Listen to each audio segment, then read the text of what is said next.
Let me tell you something simple but uncomfortable. Most people don't fail because they are weak. They fail because they keep repeating the same small mistakes. Every single day, life doesn't break you in one big moment.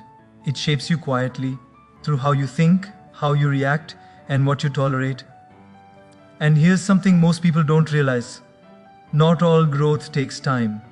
Some lessons, when truly understood, improve your life instantly. Think of wisdom like light. The moment you switch it on, darkness doesn't argue, it disappears. Today, I'm not here to motivate you for 5 minutes. I'm here to upgrade how you think, how you respond, and how you live. Here are 3 life lessons, simple, timeless, and powerful enough to make you better starting now. The first key point is this: blame keeps you small even when it feels justified. Blame gives your mind a comfortable place to sit. It whispers, it's not your fault, and for a moment that feels like relief. But comfort can be dangerous.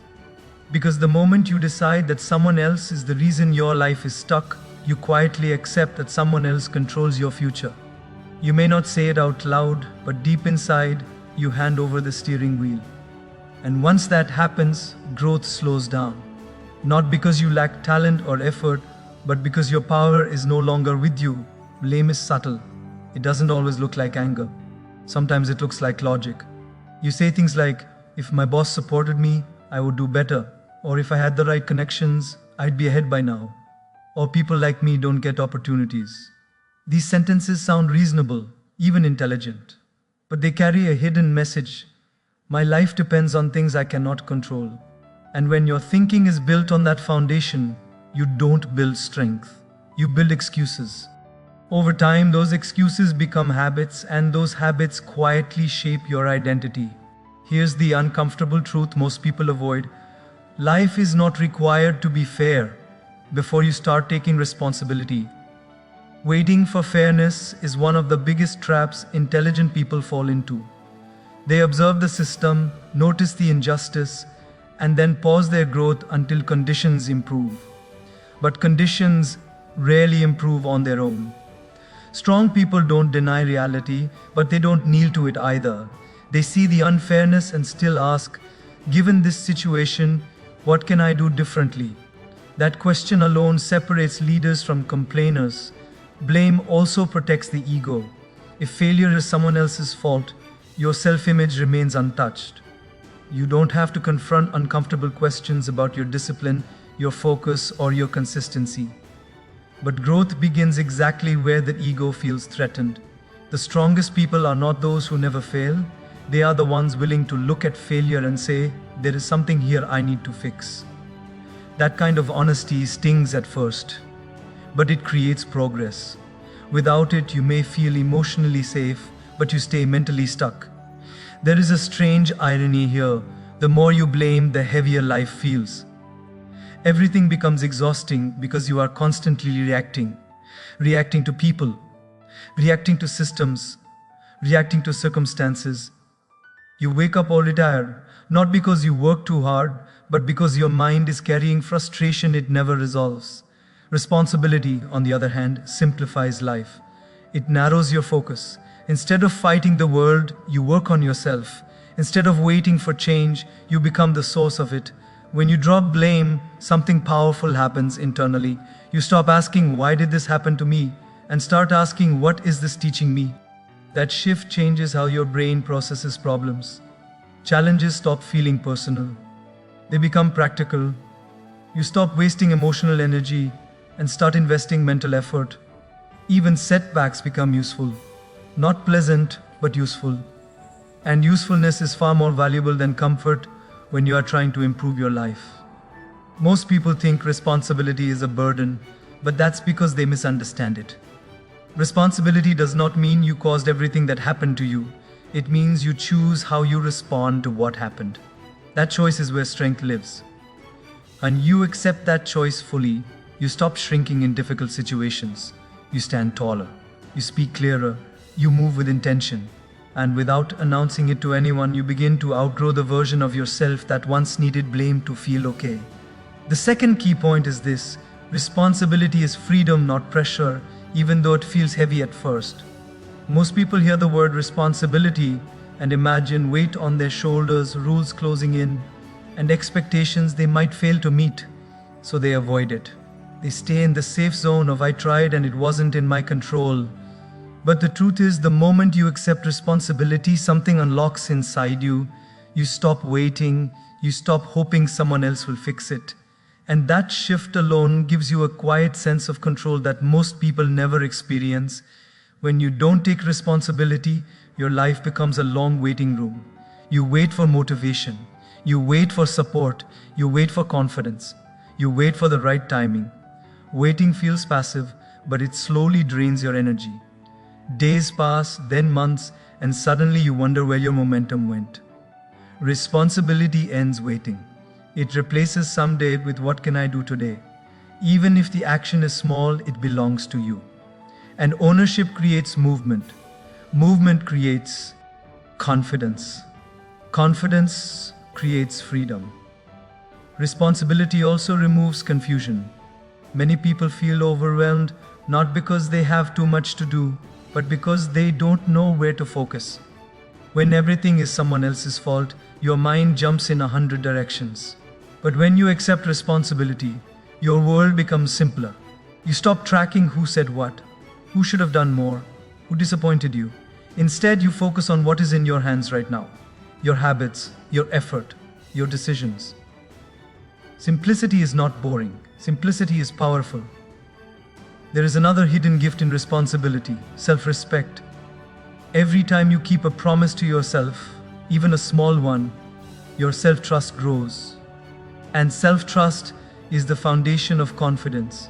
You don't need loud affirmations when you quietly prove to yourself that you show up. Responsibility builds an internal strength that doesn't depend on praise or approval. You begin to feel solid, grounded, less shaken by opinions. That inner stability is freedom in its purest form. Many people confuse responsibility with guilt, but they are not the same. Guilt keeps you stuck in the past. Responsibility keeps you rooted in the present. Guilt says, I messed up. Responsibility says, what's the next right step? One looks backward and drains you, the other looks forward and empowers you. When you choose responsibility over guilt, you stop punishing yourself and start improving yourself. That shift alone can change how you wake up every morning. Responsibility also protects you from resentment. When you expect others to save you, you eventually feel disappointed. When you expect yourself to act, you feel capable. Even when things don't work out, you don't feel bitter. You feel experienced. You understand that effort does not guarantee results, but avoidance guarantees regret. People who live with responsibility may fail more, often, but they regret less. And regret is heavier than failure. Over time, responsibility changes how others see you without you trying to impress them. People sense when someone owns their life. There is a calm seriousness in the way they speak, the way they listen, the way they respond to pressure. They don't panic, they don't complain endlessly. They adjust, they learn, they move forward. That presence is rare. And it begins the moment you stop treating responsibility as a punishment and start treating it as the privilege of shaping your own direction. The third key point is learning that not everything deserves your energy, even when your emotions beg you to react. Most people live as if every comment, every tone, every opinion is a personal challenge. Their mind is always on high alert, ready to defend, explain, or attack. That constant readiness feels like strength, but it is actually exhaustion in disguise. Your energy is limited. When you spend it on small triggers, you have nothing left for big goals. The strongest people are not the most reactive, they are the most selective. They choose carefully where their attention goes, because attention is not free. It costs you clarity, peace, and momentum. There is a powerful illusion that reacting immediately means you are confident. In reality, instant reactions often come from insecurity. When someone questions you and you rush to respond, what you are really saying is, your opinion controls my emotions. Silence, when chosen consciously, sends a different message. It says, I don't need to prove myself to everyone. This kind of silence is not passive, it is deliberate. It gives you time to think instead of explode. And thinking before responding changes the quality of your life more than most people realize. Many people believe they must correct every misunderstanding. But not every misunderstanding needs why. Our explanation. Some people don't want clarity, they want control. The moment you understand this, you stop wasting words. You stop arguing with people who are committed to misunderstanding you. You stop trying to win debates that were never about truth. Protecting your energy means knowing when to walk away mentally, even if you stay physically present. That inner detachment is a skill, and like all skills, it improves with practice. Emotional reactions often feel urgent, but urgency is rarely truth. Anger says, respond now. Ego says, defend yourself. Fear says, fix this immediately. Calm says nothing at first. Calm observes. Calm waits, and waiting gives you power. When you don't rush, you see patterns instead of incidents. You notice who consistently disrespects you and who simply had a bad moment. You learn the difference between noise and signals. That awareness allows you to respond wisely. Instead of emotionally controlling your reactions does not mean suppressing your feelings. Suppression creates pressure, and pressure eventually explodes. Control means acknowledging the feeling without letting it take the wheel. You can feel disappointed without becoming bitter. You can feel angry without becoming destructive. You can feel hurt without becoming defensive. This balance is rare, which is why emotionally controlled people stand out. They don't deny emotions, they manage them. And management is what separates maturity from chaos. When you stop reacting to everything, something unexpected happens. Your mind becomes quieter. That quiet creates space for better thinking. Better thinking leads to better decisions. Better decisions compound over time. You start sleeping better because your mind is not replaying conversations. You start working better because your focus is not fractured. You start communicating better because your words are intentional. Calm is not just a personality trait, it is a performance advantage. Over time, people begin to feel your presence differently. You don't need to raise your voice to be heard. You don't need dramatic reactions to be taken seriously. There is a steadiness in you that makes others pause. They sense that you are not easily shaken. And in a world full of noise, steadiness is rare. It signals confidence without arrogance, strength without aggression. That is what happens when you stop giving your energy to everything that tries to pull you down.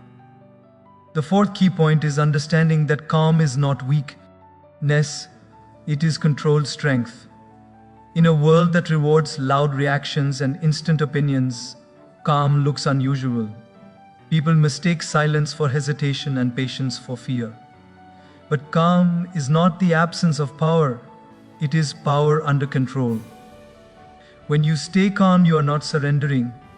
You are choosing clarity over chaos. You are refusing to let emotions decide for you. And that choice alone puts you ahead of most people because most people live at the mercy of their moods. Calm gives you access to clear thinking, and clear thinking is rare under pressure. When emotions spike, logic drops. Decisions made in anger or panic often feel right in the moment, but they cost you later. Calm slows everything down just enough for wisdom to step in. It allows you to see consequences before they arrive. You notice options others miss because they are too busy reacting. Calm doesn't rush to speak, it listens. And listening gives you information. Information gives you leverage. There is a quiet confidence that comes with calmness. You don't feel the need to dominate conversations or prove your point immediately. You trust that the right moment will come. This confidence is not loud or aggressive. It doesn't need validation. It stands on self-awareness. When you are calm, your presence alone communicates stability.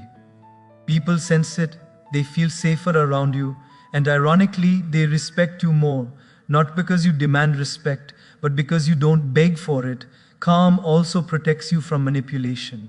When someone wants to control you, they usually try to trigger you emotionally. They provoke, they rush you, they push buttons.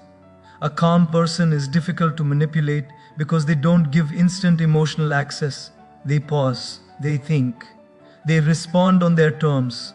That pause frustrates manipulators because it removes their advantage.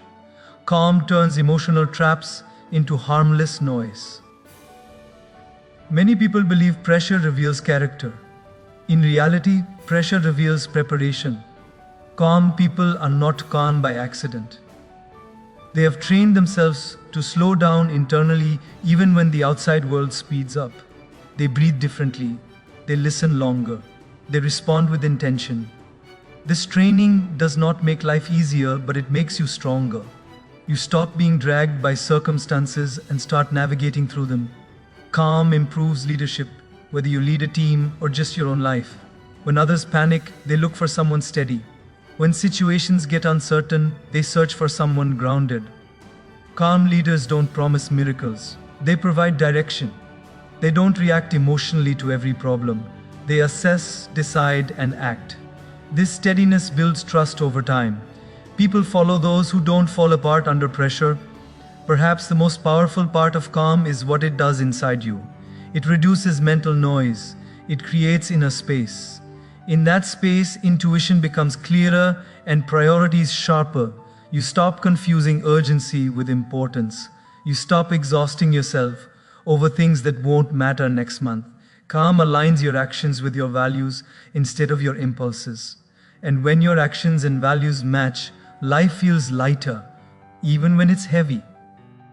The fifth key point is realizing that small actions are never small when they are repeated with intention. Most people underestimate what one tiny decision can do because they measure progress emotionally instead of mathematically.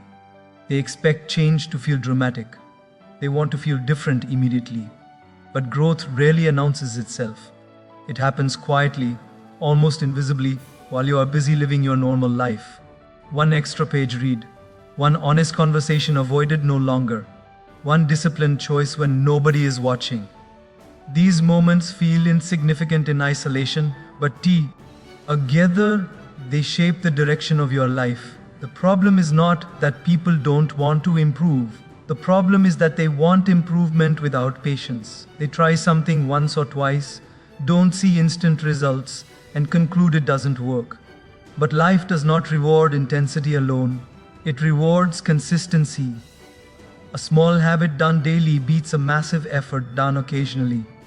This is uncomfortable for the ego because the ego wants quick proof. It wants applause. But real progress does not clap for you in the beginning. It waits.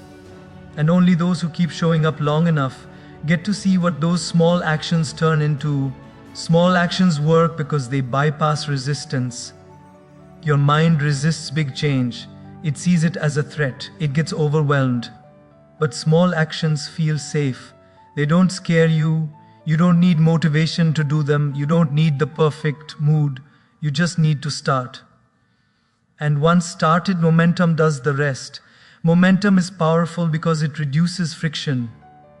What felt difficult yesterday feels normal today. What felt normal today becomes automatic tomorrow.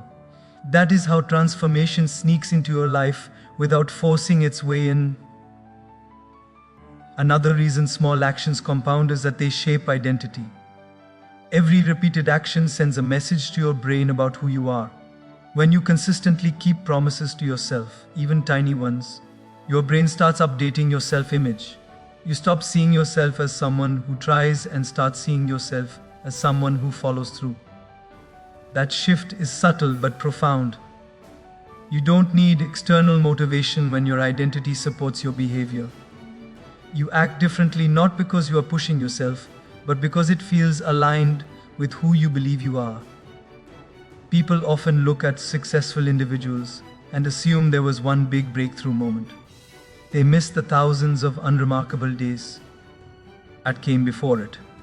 The early mornings no one saw, the habits that looked boring, the discipline that looked unnecessary. Small actions don't impress people in the beginning, which is why most people quit them. But small actions don't exist to impress others. They exist to build you. And what builds you quietly eventually speaks loudly through your results. There is also a deep psychological benefit to focusing on small improvements. It reduces anxiety. When your goal is massive, your stress becomes massive too. But when your focus is just today's small action, your mind relaxes. You stop worrying about the entire future and start handling the present.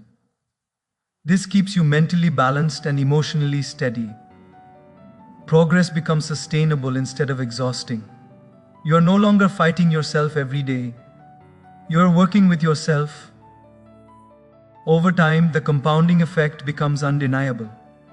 1% better decisions start stacking. Your thinking becomes clearer. Your discipline becomes stronger. Your confidence becomes more grounded. People may call it luck when they notice the change, but you know the truth. Nothing about it was sudden. It was earned slowly, quietly, intentionally. And that is the power of small actions done consistently. They don't just change outcomes, they change who you become while achieving them. The sixth key point is understanding that consistency beats motivation, even when motivation feels like everything. Most people believe that they need to feel inspired to act. They wait for a spark, a mood, or a wave of energy that tells them today is the day they will finally do what they should have done yesterday.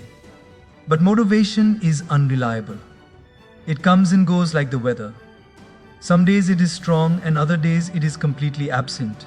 If you wait for motivation, you will spend your life waiting. Consistency, on the other hand, does not care about feelings. It only cares about action. Consistency works because it creates habit, and habit reduces friction. The first time you attempt something, every movement feels effortful. Your mind resists, your body resists. It is uncomfortable. But when you repeat the same action day after day, it becomes easier. The resistance drops and the action becomes automatic. That is how ordinary actions, repeated consistently, turn into extraordinary results. Motivation can start you, but consistency carries you across the finish line. Without consistency, motivation alone is a short-lived fire that burns out quickly. One of the most powerful aspects of consistency is how it shapes identity over time.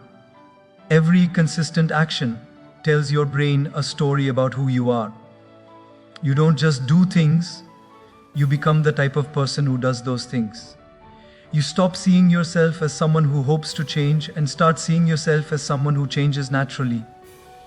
Motivation cannot rewrite identity. It can only push behavior temporarily. Consistency rewires it permanently. This is why the people who succeed long term don't always feel motivated. They succeed because they show up day in and day out, regardless of how they feel. Consistency also protects you from disappointment.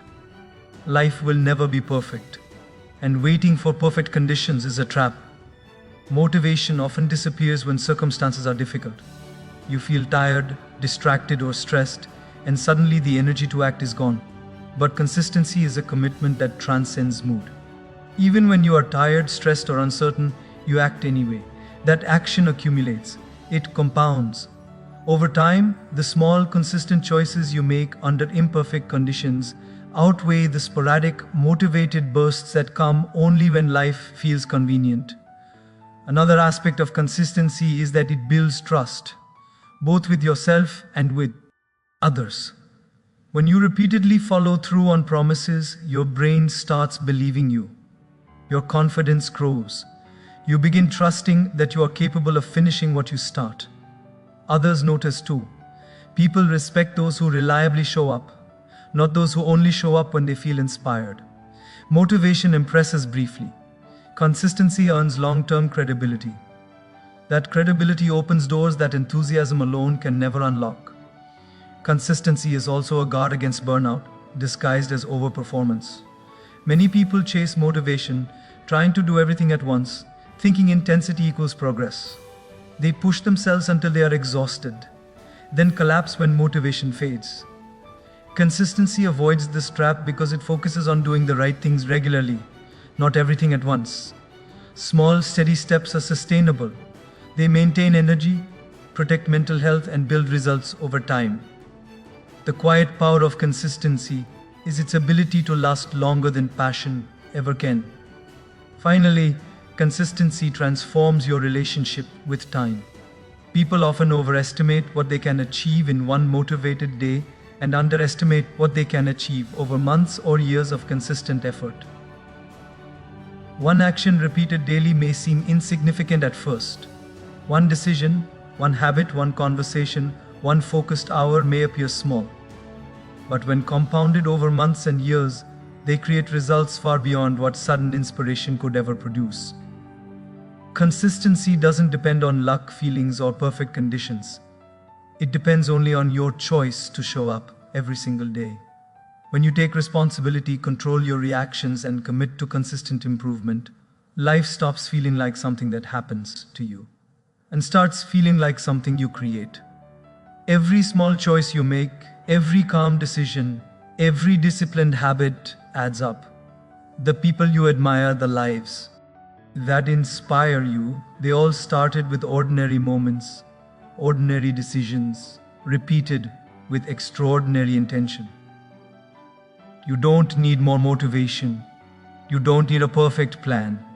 You only need to start, to own your life, and to show up again and again. Change isn't a lightning strike. It's a quiet, steady transformation that makes you stronger, wiser, and unstoppable. So take these lessons, apply them relentlessly, and watch how life begins to shift. Not tomorrow, not next week. Starting now, you can become the person you were always capable of being. And that truly is freedom.